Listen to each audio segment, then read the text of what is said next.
The screech of metal against asphalt pierced the afternoon air as Simone watched the silver Mercedes flip 3 times before landing upside down on Highway 95.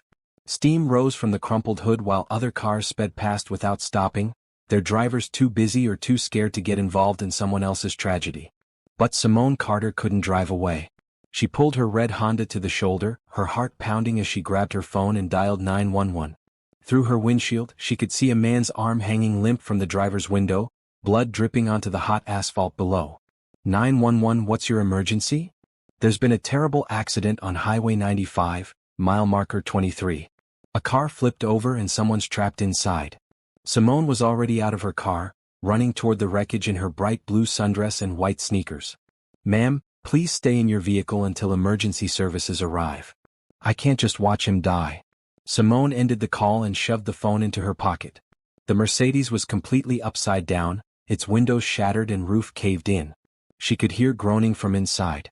Getting down on her knees, Simone peered through the broken passenger window. A man in an expensive navy suit hung upside down, held by his seatbelt. Blood trickled from a cut on his forehead, and his eyes were closed.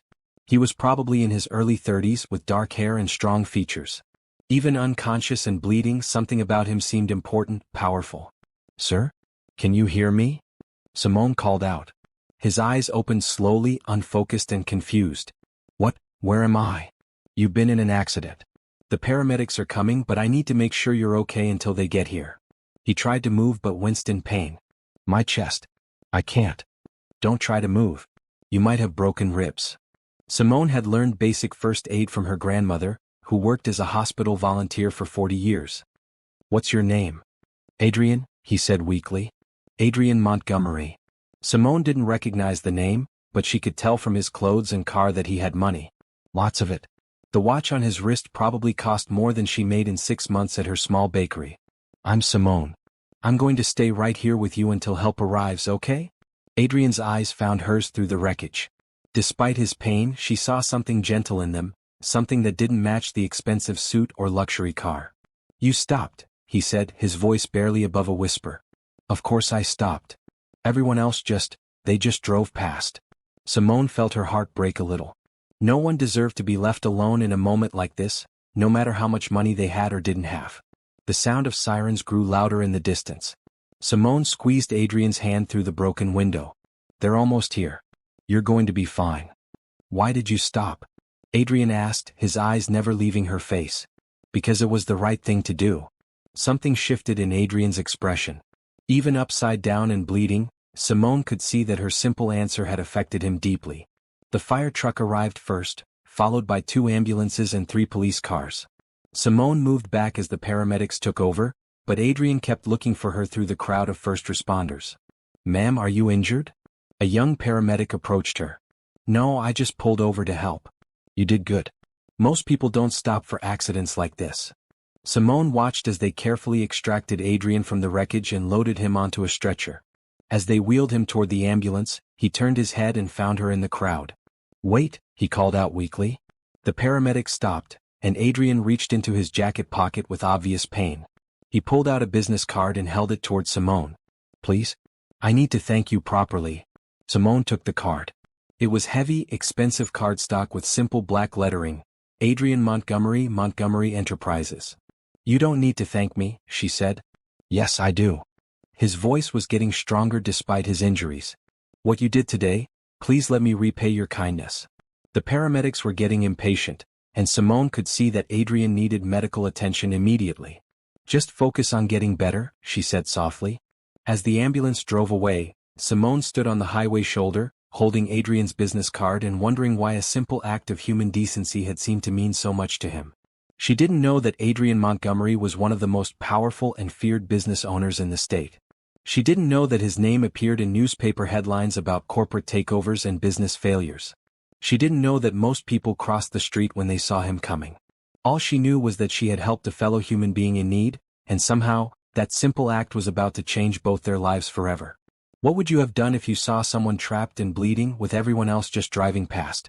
Would you have had the courage to stop and help, even when it meant getting involved in a stranger's crisis? Share your thoughts in the comments below and subscribe to see how this chance encounter transforms 2 very different lives. 3 days later, Simone was elbow-deep in cookie dough when the bell above her bakery door chimed. She looked up from the industrial mixer, flour dusting her green apron, and froze.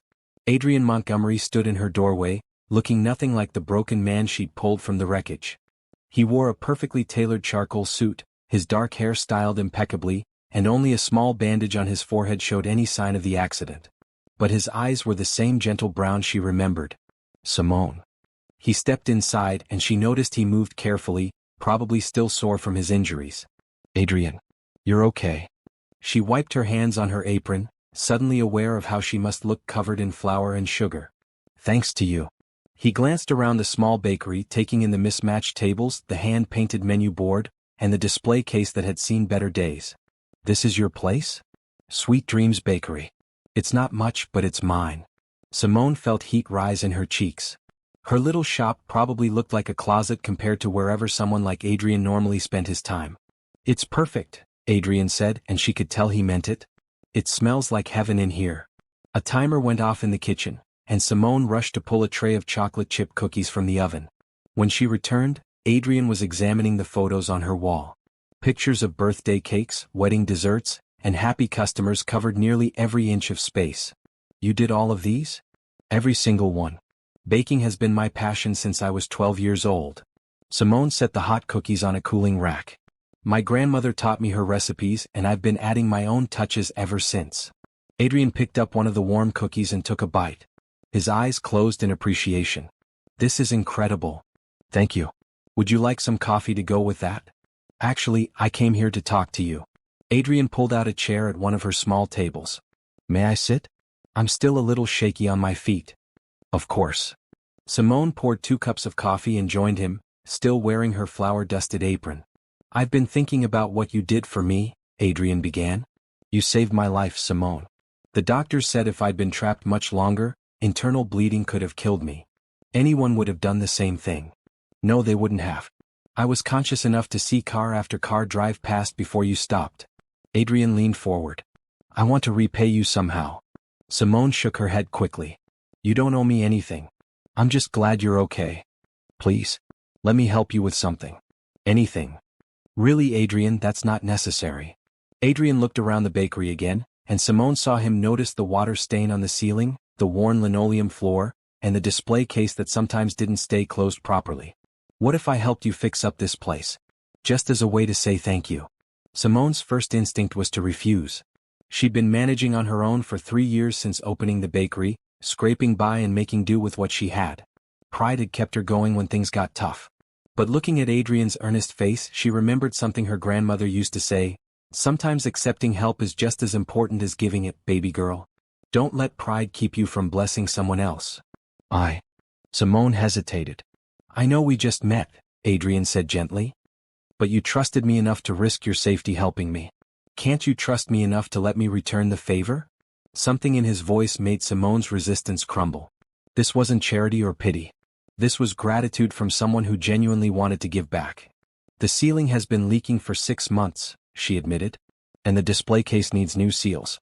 The floor probably should be replaced, and the front window has a crack that gets bigger every time a truck drives by.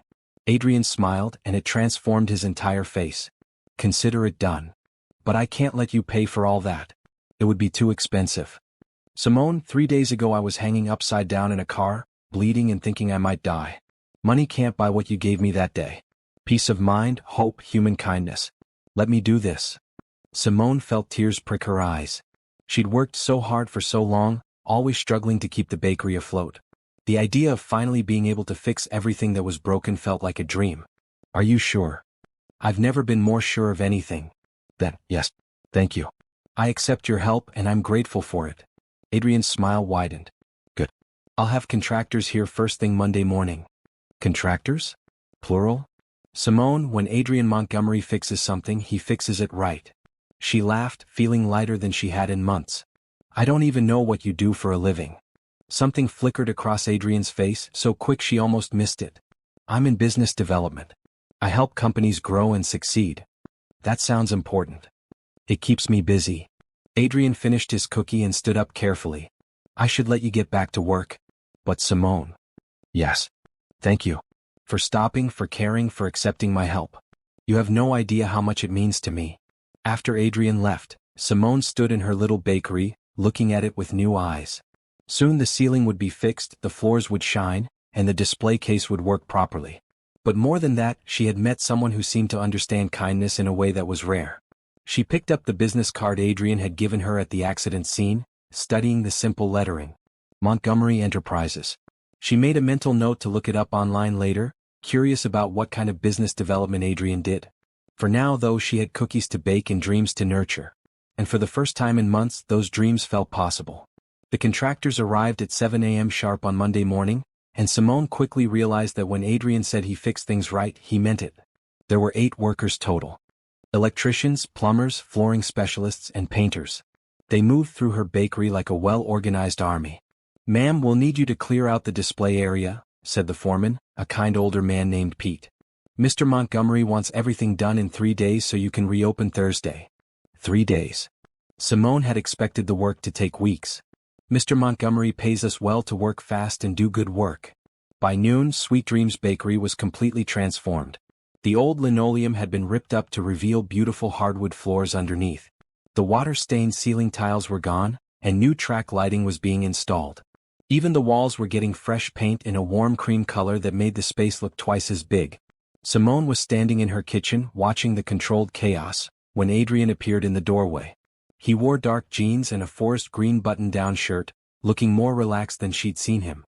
"How's the progress?" he asked. "It's incredible. I can't believe this is the same place." Adrian stepped carefully around a painter's ladder to join her. "Pete's crew is the best in the city. They renovated my office building last year." "Your office building? How big is your company?" Again that flicker across his face. "Big enough to keep me busy. Are you okay with the color choices?" "I know I should have asked you first." Simone looked out at the cream walls and rich brown trim. "It's perfect. It feels warm but professional." "Good. I was hoping you'd like it." Adrian rolled up his sleeves, wincing slightly as he moved his left arm. "Are you still hurting from the accident?" "Just a little sore. Bruised ribs take time to heal." He noticed her concerned expression.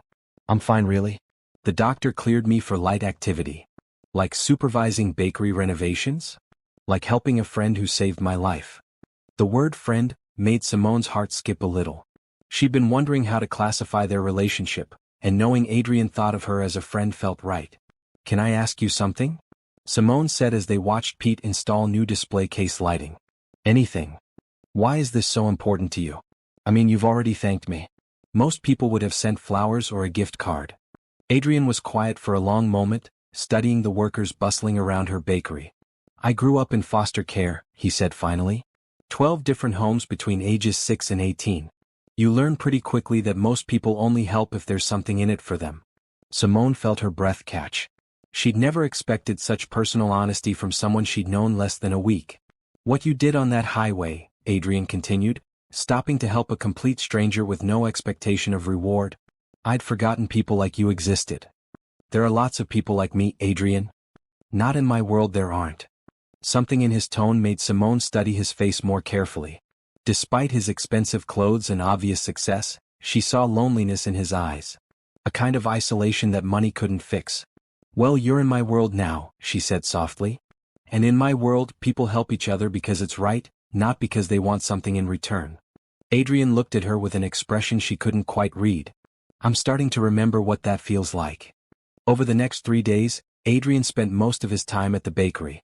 He claimed he needed to oversee the renovation, but Simone noticed he pitched in wherever he could despite his healing ribs. He helped move equipment, tested the new ovens, and even learned to operate the upgraded coffee machine. On Wednesday evening, after the workers had gone home, Simone and Adrian stood in the middle of her transformed bakery. The new floors gleamed under soft lighting, the display cases sparkled, and every surface had been cleaned and polished to perfection. "I don't know how to thank you," Simone said, turning slowly to take it all in. "You already have. By letting me be part of bringing this place back to life. You did more than fix my bakery, Adrian. You gave me hope." "You gave me something too," Adrian said quietly. "What's that?"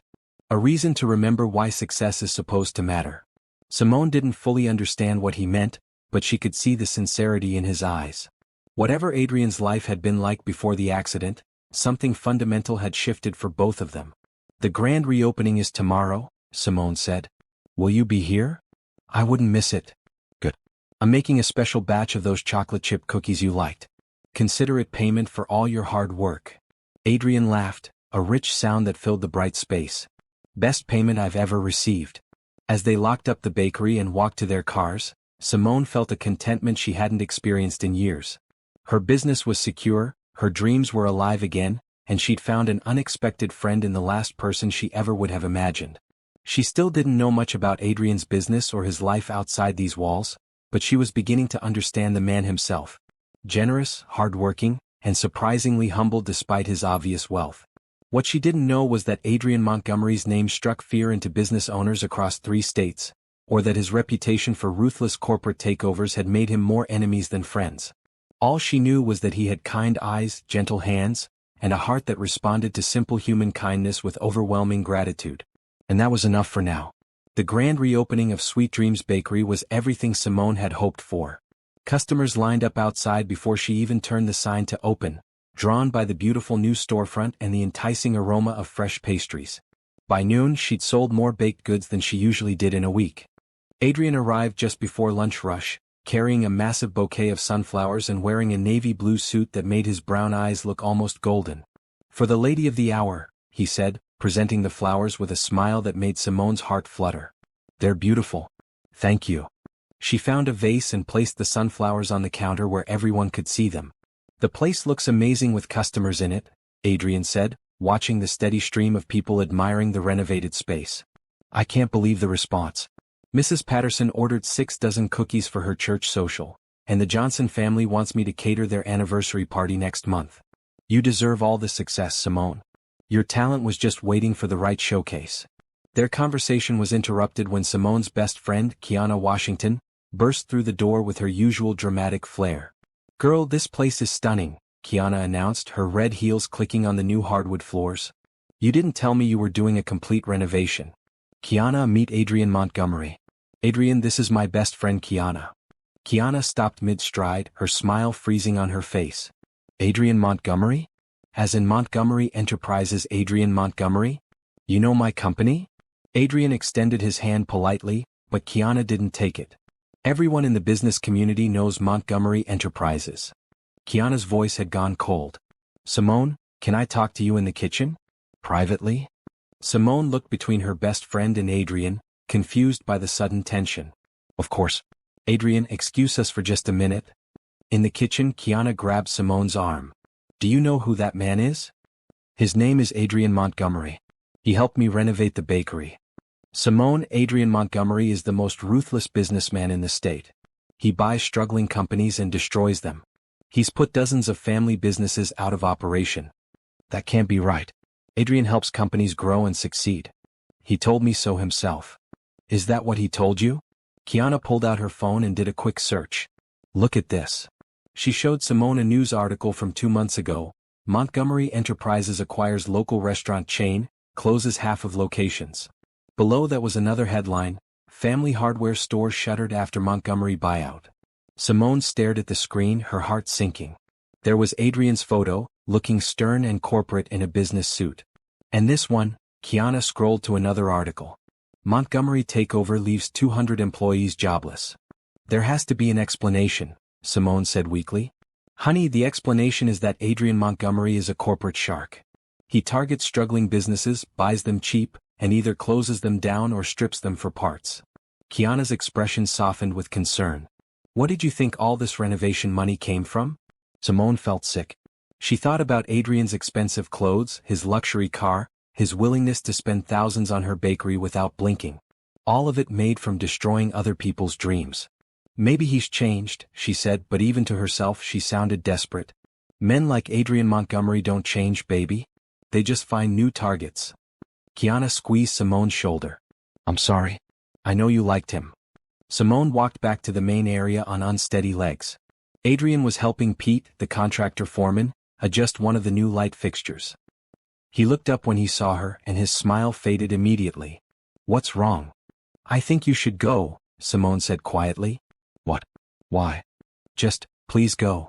Adrian looked from Simone to Kiana, who was watching him with obvious suspicion. Understanding dawned on his face. She told you about my business, didn't she? You lied to me. Simone's voice was barely above a whisper. You said you help companies grow and succeed. I do help them. By shuttering them? By putting people out of work? It's not that simple, Simone. Isn't it? All the hurt and confusion of the last few minutes crystallized into anger. You used blood money to renovate my bakery. You bought my friendship with profits from destroying other people's lives. Adrian stepped toward her, his face pale. That's not what happened. Please leave, Simone said, not trusting herself to say more without crying. For a moment, Adrian looked like he might argue. Then his shoulders sagged in defeat.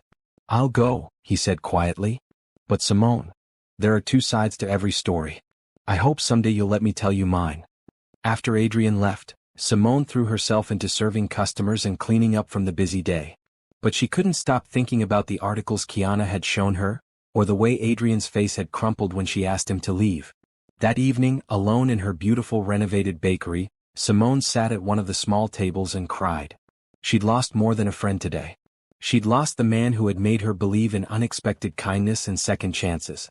The sunflowers Adrian had brought still sat on the counter, their bright faces now seeming to mock her naive trust. She'd been so quick to believe in fairy tales and happy endings that she'd ignored all the obvious signs. Adrian Montgomery wasn't a gentle man who understood kindness. He was exactly what everyone said he was. A corporate predator who destroyed dreams for profit. And she had let him into her heart. Word traveled fast in Simone's neighborhood.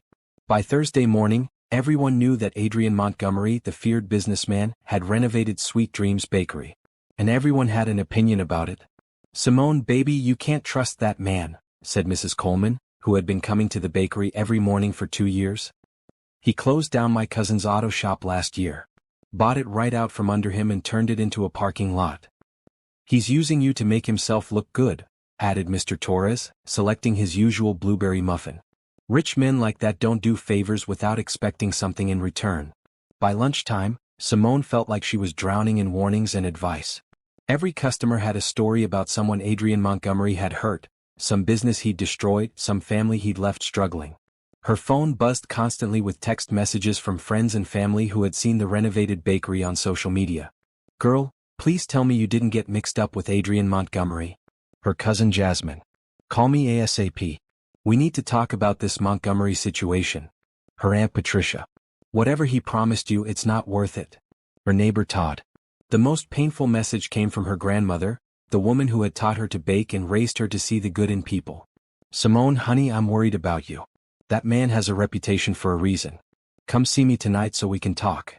By 3 o'clock, Simone couldn't take any more.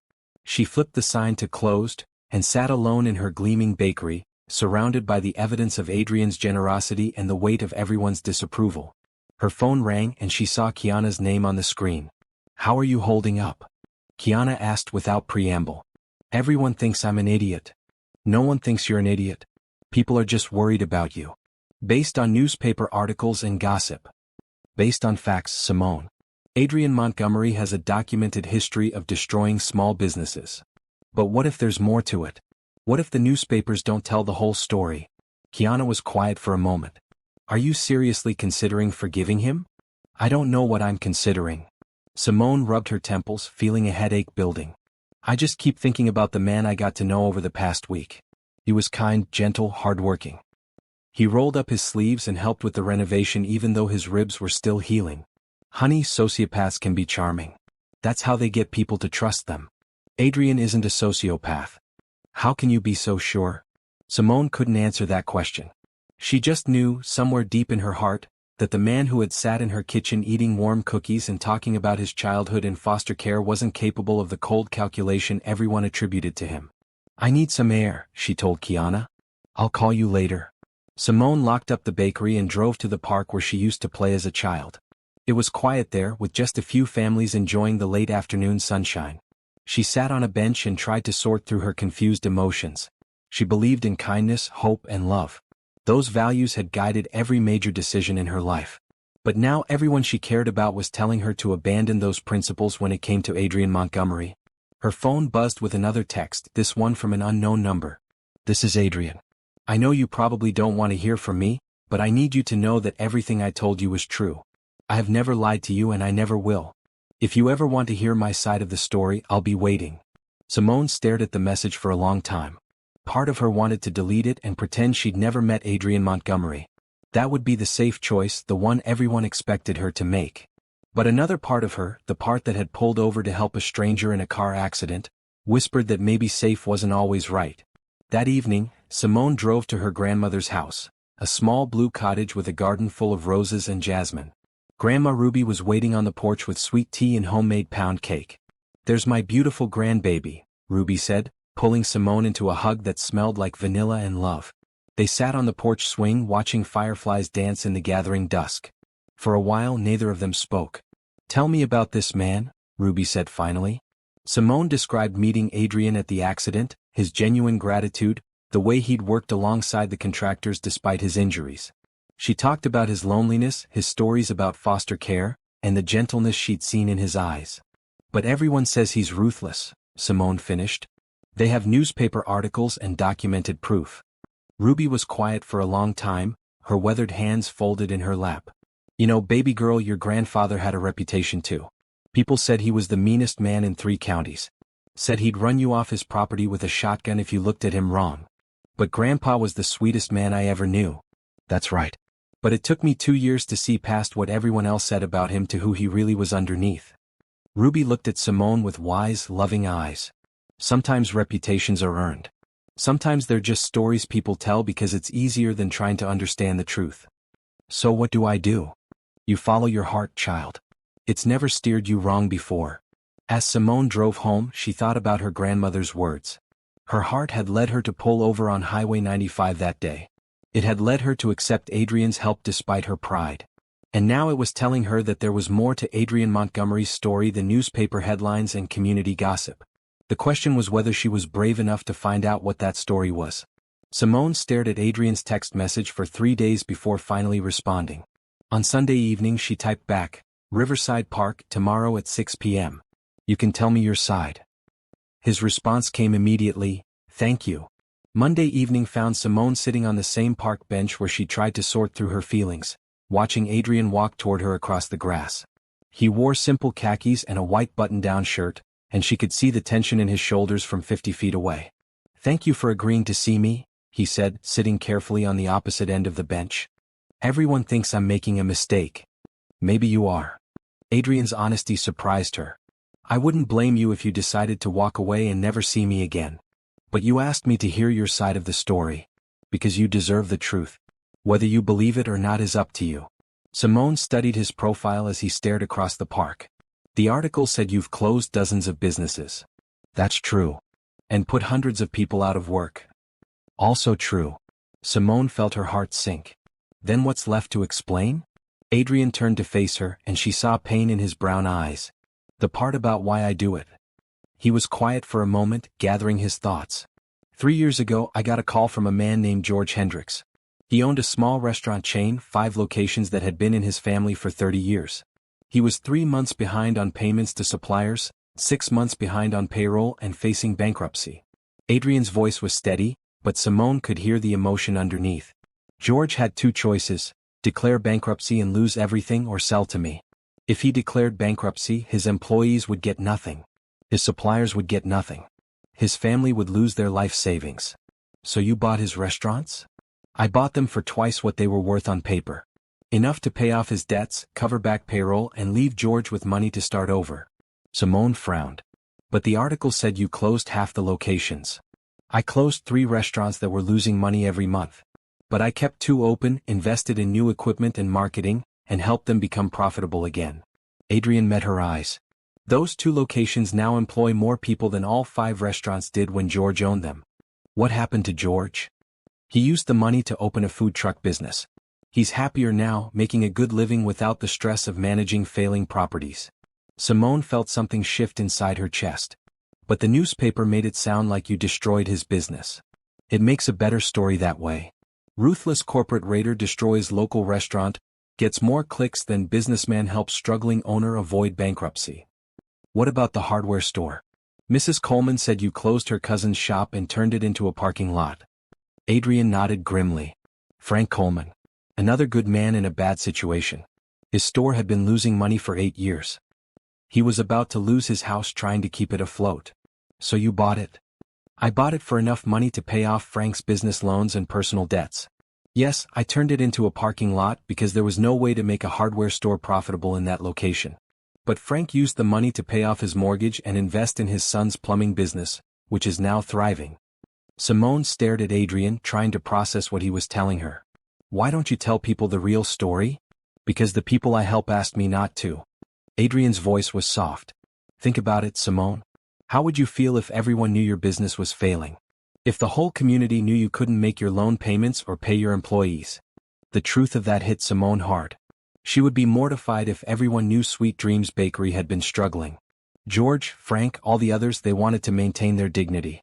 They wanted people to think they'd gotten a good deal, not that they'd needed rescuing. So you let people think you're the villain. It's easier than explaining the truth. And it doesn't matter what people think of me as long as the people I help can hold their heads high. Adrian stood up and walked to the edge of the pond, his hands in his pockets. I know how it looks, Simone. I know what people say about me. Most days I can live with that. Most days. But meeting you, having someone look at me and see something good? I'd forgotten what that felt like. Simone joined him by the water, her mind racing. Everything Adrian had told her made sense. It explained his loneliness, his surprise at her kindness, his desperate gratitude for simple human decency. The day of the accident, she said quietly, you said you'd forgotten people like me existed. In my world, everyone wants something. Business deals, networking opportunities, social climbing. No one does anything without an angle. Adrian looked at her with eyes full of vulnerability. But you stopped to help a stranger with no expectation of reward. You accepted my gratitude with grace instead of suspicion. You made me remember why I got into business in the first place. Why did you get into business? To help people. I know that sounds naive coming from someone like me, but it's true. Adrian's voice was barely above a whisper. I spent my childhood feeling powerless, watching adults make decisions that destroyed families without caring about the consequences. I promised myself that when I grew up, I'd use whatever power I had to help instead of hurt. Simone felt tears prick her eyes. The man standing beside her wasn't the corporate shark everyone described. He was someone who had turned his childhood pain into a mission to help others, even at the cost of his own reputation. Why are you telling me this? She asked. Because you saved my life and I don't want you to think that life belongs to a monster. Adrian? I understand if you can't be associated with me. I know what it would cost you and your community. Simone thought about the past few days, the constant warnings and disapproval from everyone she cared about. Then she thought about the man she'd gotten to know over the past week, the one who had worked beside contractors with healing ribs and learned to operate her coffee machine just to help. I believe you, she said simply. Adrian's head snapped up in surprise. You do? The man I met at the accident scene, the one who spent 3 days helping renovate my bakery? That man is exactly who you say you are. Relief flooded Adrian's face, followed quickly by something that looked like hope. Does this mean you'll let me be your friend again? Simone smiled, feeling lighter than she had in days. I never stopped wanting to be your friend, Adrian. I just needed to understand who you really are. And now you do?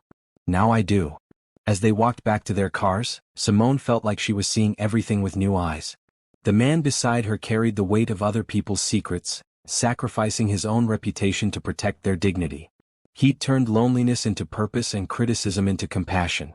And despite everything everyone said about him, Adrian Montgomery was exactly the kind of person she wanted in her life.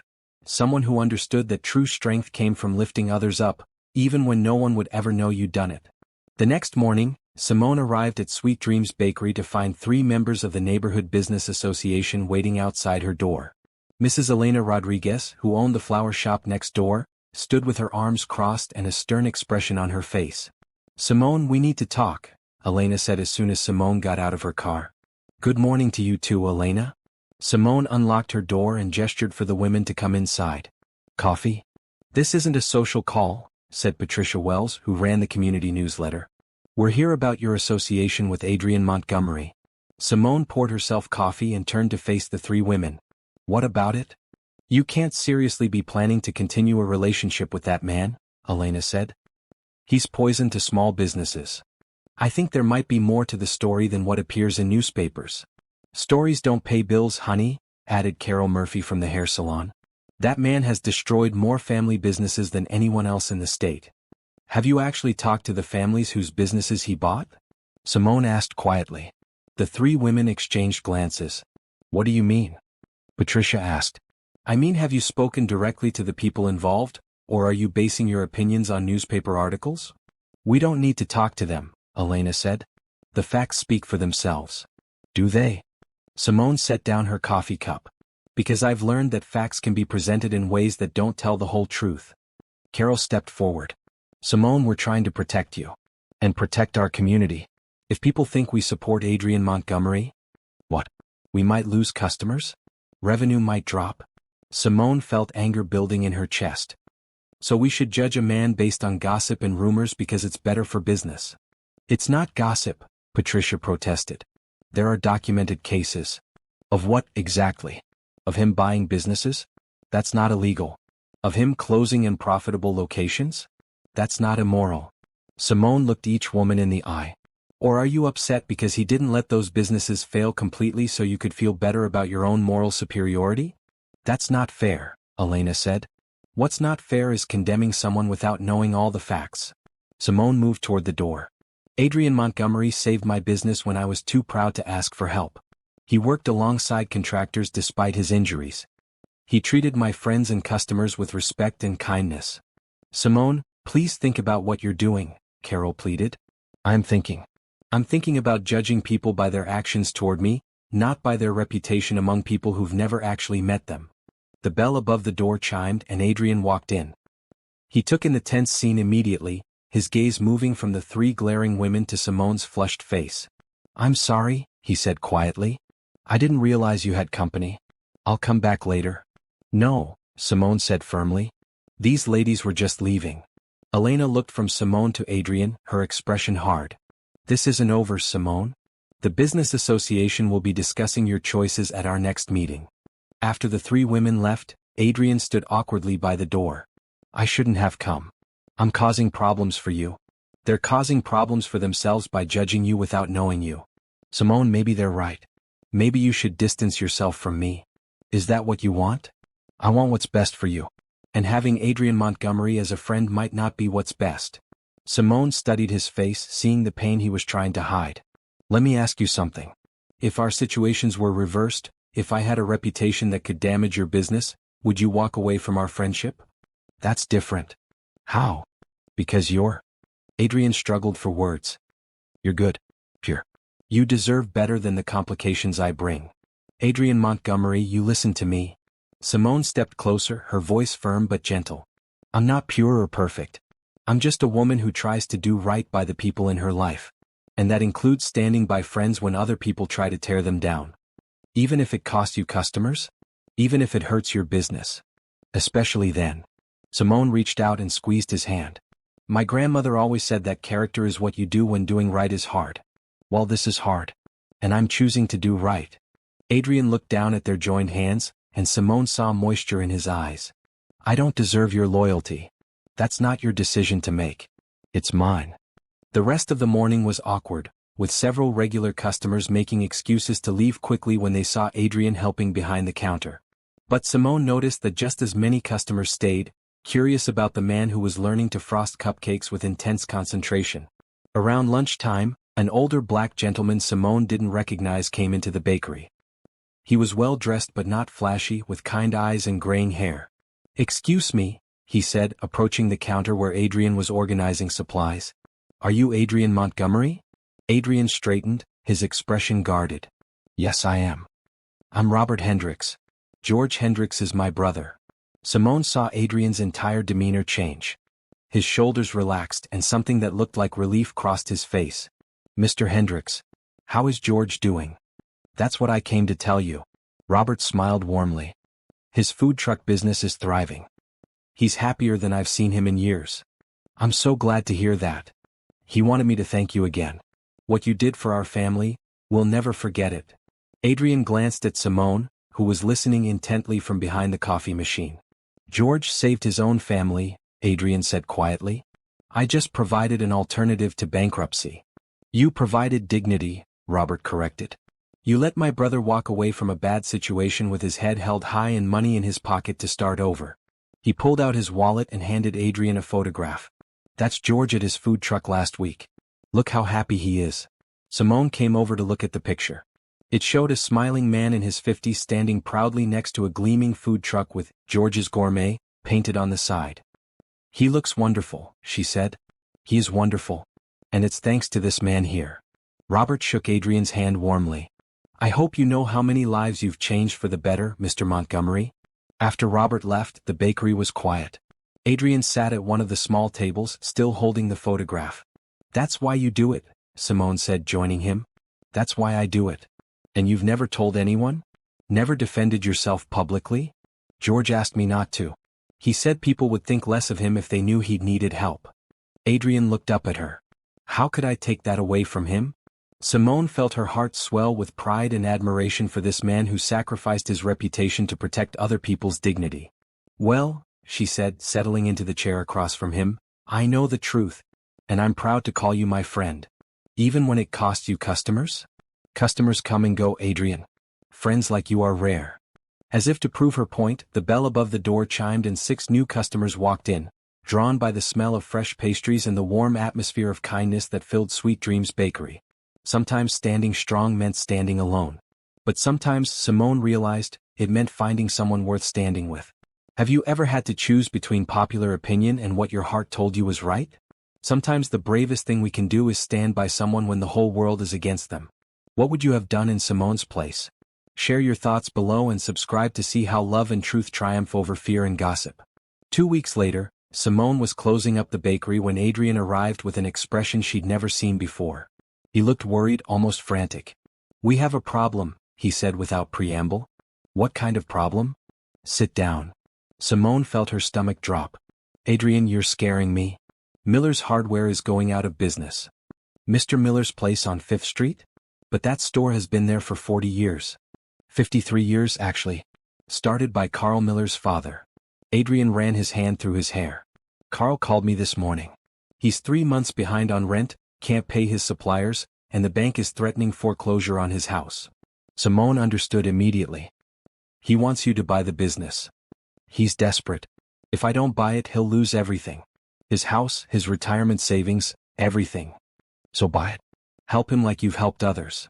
Adrian's laugh was bitter. You don't understand. Miller's Hardware is where half this neighborhood shops.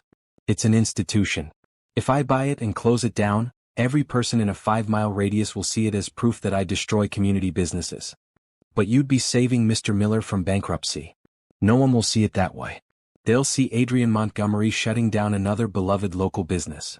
Adrian slumped into a chair. And this time you'll be guilty by association.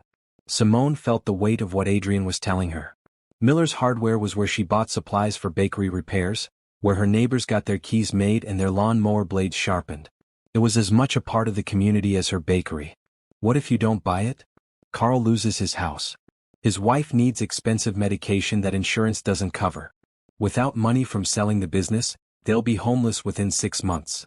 Simone stared at Adrian, understanding the impossible position he was in. Save Carl Miller and be vilified by the community, or protect his reputation and let a good man lose everything. There has to be another way. I've been thinking about this for hours. There isn't. What if someone else bought it? No one else has the capital, and even if they did, the business isn't salvageable. The location is terrible for retail, the inventory is outdated, and online shopping has killed most of their customer base. Simone was quiet for a long moment, thinking. What would happen if the community knew the truth? About what you really do, about how you help people? Carl would be humiliated. He specifically asked me to keep the details private. But what if we could tell the truth without violating his privacy? Adrian looked at her with curiosity. What do you mean? What if there was a way to show people who you really are without revealing anyone's personal business? The next morning, Simone did something she'd never done before. She called Patricia Wells at the community newsletter and asked for a meeting. Patricia arrived at the bakery looking suspicious and defensive. If this is about Adrian Montgomery again, I don't want to hear it, Patricia said. It is and it isn't. Simone poured coffee and sat across from Patricia. I want to tell you a story. Simone, I don't have time for fairy tales. This isn't a fairy tale. It's about a man who changed my life. Simone told Patricia about the accident, about Adrian's gratitude, about the bakery renovation. She talked about getting to know Adrian as a person, about his loneliness and his genuine desire to help others. "That's all very sweet," Patricia said when Simone finished. "But it doesn't change his business practices." "What if his business practices aren't what you think they are?" "What do you mean?" "What if I told you that every business Adrian Montgomery has ever bought was facing bankruptcy? That every owner who sold to him walked away with enough money to pay their debts and start over?" Patricia frowned. "That's not what the articles say. The articles only tell part of the story. They can't tell the whole truth because the people involved asked for privacy." "You're saying Adrian Montgomery is some kind of secret hero?" "I'm saying he's a man who helps people keep their dignity when their businesses fail." Simone pulled out her phone and showed Patricia the photo Robert Hendricks had brought to the bakery. "This is George Hendricks. Adrian bought his restaurant chain 2 years ago. George used the money to start a successful food truck business." Patricia studied the photo. "He looks happy. He is happy. And he asked Adrian not to tell anyone he'd needed help." "Why are you telling me this?" "Because there's another situation developing, and I think the community deserves to know the truth before they judge." Simone explained about Miller's Hardware, about Carl's desperate situation, and about Adrian's dilemma. "He's going to buy the business, isn't he?" Patricia asked. "Yes. Because letting Carl lose his house isn't an option for Adrian. Even though everyone will hate him for it. Even though everyone will hate him for it." Patricia was quiet for a long time, staring into her coffee cup. "You really believe he's a good man?" "I know he's a good man." "And you're willing to risk your reputation to defend him?" "My reputation isn't worth more than the truth." 3 days later, Miller's Hardware closed its doors for the final time. Adrian completed the purchase that afternoon, and within hours, angry residents were gathering outside the empty store. Simone found Adrian sitting in his car across the street, watching the crowd with resignation. "How bad is it?" she asked, sliding into the passenger seat. "Mrs. Rodriguez called me a vulture. Mr. Torres said I was a cancer on the community." Adrian's voice was flat. "Pretty standard actually. Adrian? I knew this would happen. I just hoped maybe this time would be different." "It will be." Adrian looked at her with confusion, and Simone handed him a copy of that week's community newsletter. The front page headline read, "The Truth About Adrian Montgomery." Patricia's article told the story of a man who specialized in helping failing businesses avoid bankruptcy, who paid owners above market value for properties that couldn't be saved, and who protected the dignity of people in their darkest financial moments. The article included interviews with 5 business owners Adrian had helped over the past 3 years, all of whom had agreed to go public with their stories.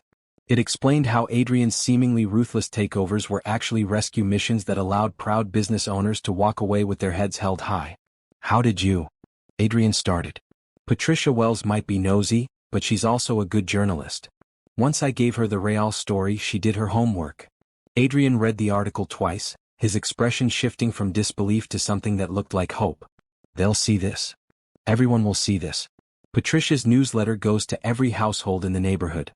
As if summoned by their conversation, people began emerging from their houses with copies of the newsletter in their hands.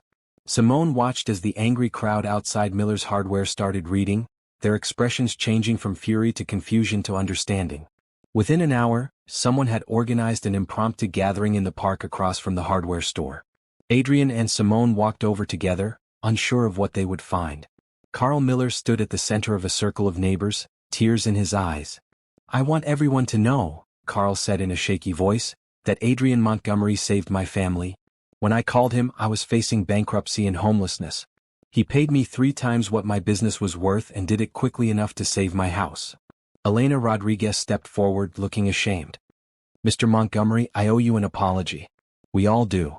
"You don't owe me anything," Adrian said quietly. "You were protecting your community. That's exactly what you should do." "But we were wrong about you," Mrs. Coleman said. "And we were wrong to pressure Simone about your friendship."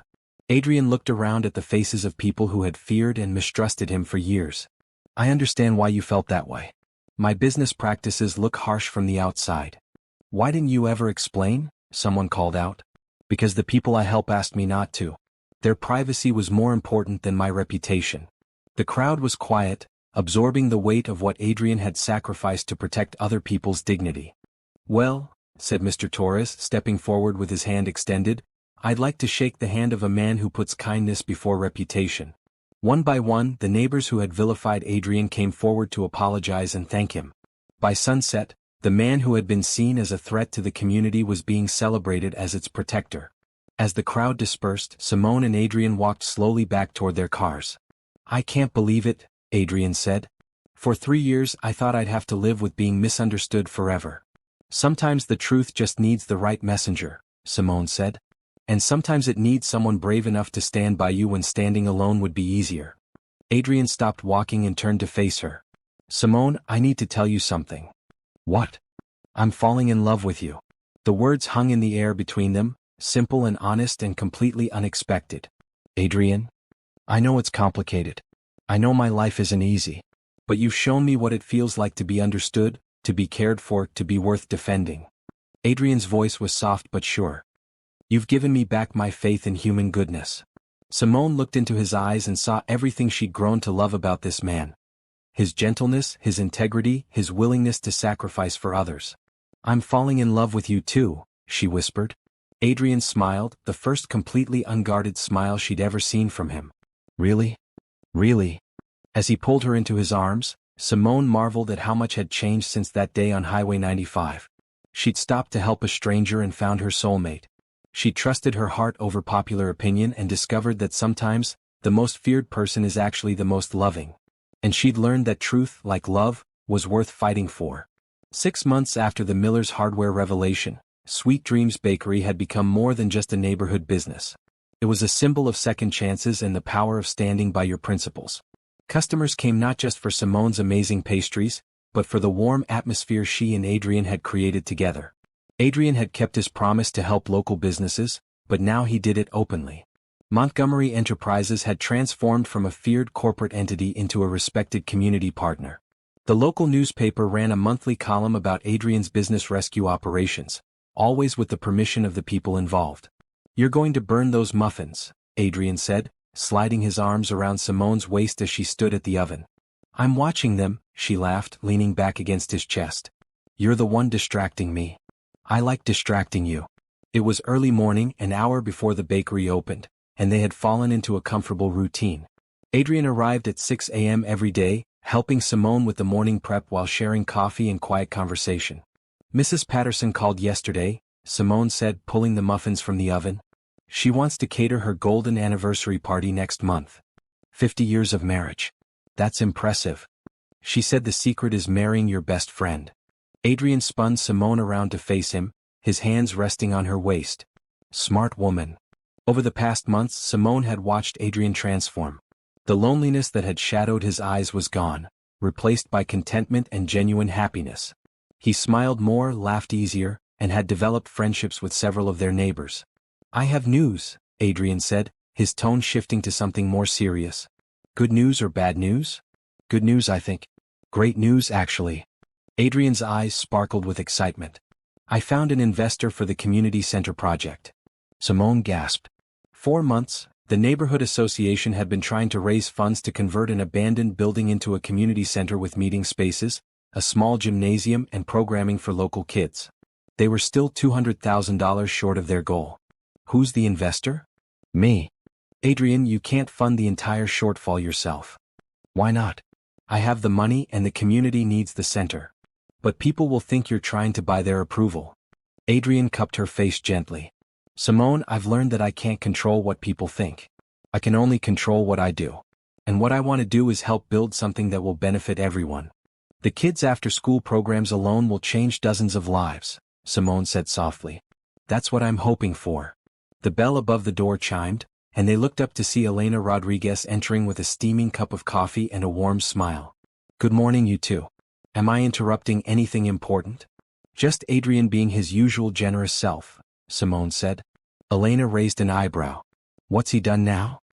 "He wants to fund the rest of the community center project." Elena's coffee cup stopped halfway to her lips. "The whole shortfall?" "Adrian, that's the right thing to do," Adrian said simply. "But it's so much money. Money I'm blessed to have and happy to share." Elena set down her coffee and hugged Adrian tightly. "You know what? I'm not even surprised anymore. This is just who you are." As Elena left with her usual order of cinnamon rolls, Simone marveled at how completely Adrian had been accepted into their community. The man who had once been feared was now the first person people called when they needed help. Speaking of the community center, Adrian said, returning to his coffee, "There's something else I wanted to discuss with you." "What's that?" "I've been thinking about expanding my business model. Instead of just helping businesses that are already failing, what if I started investing in promising startups? Helping entrepreneurs get their ideas off the ground." Simone loved the excitement in Adrian's voice. "That sounds wonderful. I want to focus on businesses that serve their communities. Bakeries, restaurants, service companies, things that create local jobs and build neighborhoods. You want to be a venture capitalist. I want to be what I've always been, just in reverse. Instead of saving businesses from failure, I want to help them avoid failure in the first place." "That's brilliant, Adrian. I was hoping you'd think so because I want you to be my partner." Simone nearly dropped her coffee mug. "What? You have an incredible business sense, Simone. Look what you've built here. You understand what it takes to run a successful community business, and you understand people in a way that I'm still learning." "Adrian, I don't know anything about venture capital or corporate finance. But you know about heart, about building relationships, about creating something that matters to people. Those are the most important qualifications." Simone stared at him, overwhelmed by the possibilities he was laying out. "Think about it," Adrian continued. "We could help dozens of entrepreneurs achieve their dreams, create hundreds of jobs, build stronger communities. We, if you want to." Simone thought about her grandmother's words about following your heart, about her own journey from struggling bakery owner to successful businesswoman. She thought about Adrian's transformation from feared corporate raider to beloved community partner. "I'll need to learn everything from scratch. I'll teach you everything I know." It would mean traveling, meeting with investors, spending time away from the bakery. "We'll hire someone to manage the bakery when we're away. Mrs. Coleman's daughter just graduated from culinary school and needs a job." Simone realized that Adrian had thought through every practical concern, every obstacle that might keep her from saying yes. "You really want to do this together?" "Simone, everything good in my life started the day I met you. I can't imagine building a future that doesn't include you in every part of it." The sincerity in his voice made her heart race. "Are you asking me to be your business partner?" "I'm asking you to be my partner in everything." Adrian reached into his jacket pocket and pulled out a small velvet box. Simone's breath caught as he dropped to one knee right there in the middle of her bakery. "Simone Carter, you saved my life in every way that matters. You showed me what love looks like, what community means, what it feels like to be understood and accepted exactly as I am." Adrian opened the box to reveal a simple, elegant diamond ring. "Will you marry me?" Tears streamed down Simone's face as she looked at this man who had become her best friend, her biggest supporter, and the love of her life. "Yes," she whispered. "Yes to everything. The business partnership, the marriage, the life we'll build together." Adrian slipped the ring onto her finger and stood to kiss her, both of them laughing and crying at the same time. "I love you, Simone Carter." "I love you too, Adrian Montgomery." As they held each other in the morning light streaming through the bakery windows, Simone thought about the journey that had brought them here. It had started with a simple act of kindness on a busy highway and had grown into something neither of them could have imagined. Love, she realized, wasn't just about finding the right person. It was about being willing to see the best in people, to stand by them when others wouldn't, and to build something beautiful together despite the obstacles. And as Adrian spun her around the bakery that had brought them together, Simone knew that their story was just beginning. 1 year later, Sweet Dreams Bakery was decorated with white roses and golden ribbons for the wedding ceremony that would unite two hearts and two dreams into one beautiful future. Simone stood in the small office behind the bakery, wearing her grandmother's pearl necklace and a flowing white dress that made her feel like a princess. Through the window, she could see guests filling the folding chairs Adrian had arranged in the bakery's main space. "You look absolutely beautiful, baby girl," Grandma Ruby said, adjusting Simone's veil with gentle hands. "I still can't believe this is really happening." "What?" "Because the man everyone used to fear turned out to be the gentlest soul in the neighborhood." Simone laughed. "Because a year ago I was struggling to keep this place afloat, and now I'm marrying my best friend and starting a new business that helps other people achieve their dreams. That's what happens when you follow your heart, child. Good things come to good people." A knock on the office door interrupted them, and Kiana peeked her head in. "It's time, ladies. Adrian looks like he's about to pass out from nervousness." Simone took a deep breath and picked up her bouquet of sunflowers and white roses. As they walked toward the main bakery, she could hear Adrian's voice talking to someone. I know I don't deserve her, he was saying. But I promise you I'll spend every day trying to be worthy of her love. Son, you saved our family business, came Carl Miller's gruff voice. Far as I'm concerned, you deserve all the happiness in the world. Simone paused outside the door, her heart full of love for this man who still didn't fully understand how wonderful he was. The music started and Kiana and Ruby took their places. Then it was Simone's turn. She stepped into the bakery and saw Adrian waiting for her at the front, looking devastatingly handsome in his navy blue suit. But it was his expression that took her breath away. He looked at her like she was the answer to every prayer he'd ever whispered. The guests rose as she walked down the makeshift aisle between the tables where she'd served coffee and Adrian had learned to frost cupcakes. Elena Rodriguez dabbed at her eyes with a tissue. Mr. Torres gave her an encouraging nod. Mrs. Coleman smiled widely, her husband's arm around her shoulders. But Simone only had eyes for Adrian, who was watching her approach with wonder and joy written across his face. When she reached him, he took her hands in his and whispered, "You're so beautiful. You clean up pretty well yourself," she whispered back. The ceremony was simple and heartfelt, conducted by Pastor Williams from the neighborhood church. They had written their own vows, and when it was Adrian's turn, his voice was strong and sure. "Simone, a year ago I was a man who had forgotten what kindness looked like. I had money, success, and everything I thought I wanted, but I was empty inside. Then you stopped on Highway 95 and changed everything." He squeezed her hands gently. "You showed me that the most important things in life can't be bought or sold. Love, community, friendship, the simple joy of helping someone else succeed. You taught me that being understood is worth more than being feared, and that building people up is more satisfying than tearing them down." Adrian's voice grew softer but no less certain. "I promise to love you with the same courage you showed when you stood by me against everyone's advice. I promise to support your dreams the way you've supported mine. And I promise to spend every day proving that the woman who saved a stranger on the highway made the best decision of both our lives." There wasn't a dry eye in the bakery. When it was Simone's turn, she looked into Adrian's brown eyes and saw their entire future stretched out before them. "Adrian, when I pulled over that day, I thought I was just helping someone in trouble. I had no idea I was meeting the man who would teach me what it means to love completely and be loved in return." She paused, gathering her thoughts. "You've shown me that strength isn't about being tough or feared. Real strength is being vulnerable enough to let people see your heart, brave enough to do what's right when it's difficult, and generous enough to put other people's happiness before your own reputation." Simone felt tears threatening but continued. "I promise to stand by you always the way you've stood by everyone who needed help. I promise to see you the way God sees you, not the way the world might judge you. And I promise to build a life with you that honors the love that brought us together." Pastor Williams pronounced them husband and wife, and when Adrian kissed her, the entire bakery erupted in cheers and applause. At the reception that followed, held in the renovated community center that Adrian had helped fund, the couple was surrounded by people whose lives they had touched. George Hendricks and his wife drove in from 2 hours away to attend. Frank Coleman brought his son, whose plumbing business was thriving thanks to Adrian's investment advice. "Speech. Speech," someone called out as dinner wound down. Adrian stood, pulling Simone up beside him. "I'm not much of a public speaker," he began, "but there are some things that need to be said." He looked around the room at the faces of people who had once feared him and now considered him family. 2 years ago, most of you knew my name as someone to avoid. I was the businessman who bought struggling companies, the corporate shark who destroyed local businesses." Adrian's voice was steady but emotional. Those stories were true, but they weren't complete. He squeezed Simone's hand.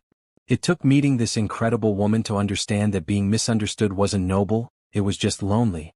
With her encouragement and your forgiveness, I've learned that doing good in secret is less important than building trust and community." Adrian turned to face Simone. "But most importantly, I've learned that love isn't just about finding someone who accepts you as you are. It's about becoming the person you were meant to be because someone believed in you enough to stand by you when standing alone would have been easier." The room was completely quiet. "So thank you, all of you, for giving me a second chance. Thank you for letting me be part of this community. And thank you for celebrating the love story that started with an accident and became the best thing that ever happened to either of us." As guests raised their glasses in a toast, Simone leaned close to Adrian. "Any regrets?" she asked softly. "Only one," he said, his eyes twinkling. "What's that?" "I wish that accident had happened sooner." 3 months later, Montgomery Carter Ventures opened its doors with Simone as Chief Community Relations Officer and Adrian as Chief Executive Officer. Their first investment was in a young woman who wanted to open an art therapy studio for children. Their second was in a veteran who had developed an innovative recycling program. Within 6 months, they had helped launch 12 new businesses, all focused on serving their communities and creating local jobs. Sweet Dreams Bakery continued to thrive under the management of Sarah Coleman, Carl Miller's niece, who brought fresh ideas and boundless energy to the business.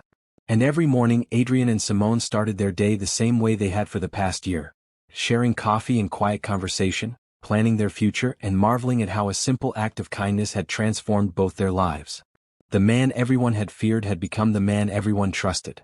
The woman who had saved a stranger had found her soulmate. And together they had built a love story that proved kindness, hope, and love could overcome any obstacle, change any heart, and create any future they dared to dream. As Simone always told people who asked about their unusual beginning, sometimes the best things in life start when you're brave enough to pull over and help someone in need. And sometimes, if you're very lucky, that someone turns out to be the person you were meant to spend forever with.